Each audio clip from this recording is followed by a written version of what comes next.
जय जोहार संवार, मौसम कितना सुहाना है और हमें चबरहा कुकुर से मिलने जाना है। हेलो गाइस, मीट माय चबरहा कुकुर।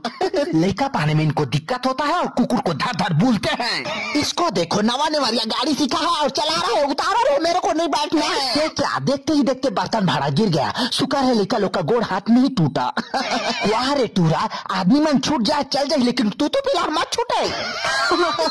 मोला लकड़ी भी नहीं कहा थे, मोर निपोटी भी नहीं। मेरा तो बूता काम दे के गोड़ हाथ पिरा रहा है गाइस, सो गुड नाइट। ये दे हमन आगे लकड़ी बीने बार, क्योंकि चूल्हा भी तो बारना है। पहला सारा टूरा को लगता है बाहुबली के बाद दूसरा शक्ति इसी के पास है। दुनिया भर को बुला और गोड़ तड़ी मिला चूल्हा।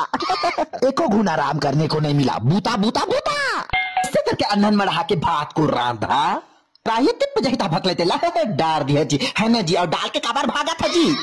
चूरत तकले ऐसे देखा है निपोट जैसे मैं साग को लुकवा दूंगा। आओ अमेजिंग कुकरी।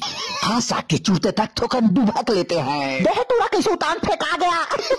ऐसे करके लान के मढ़ा दिया, खावा। अब वो झद्दा ऐसे करके अरोसा परोसा लेके खाया। देला देख ले, अच्छा बोझी से तो पेट नहीं भरी से करके रोआ।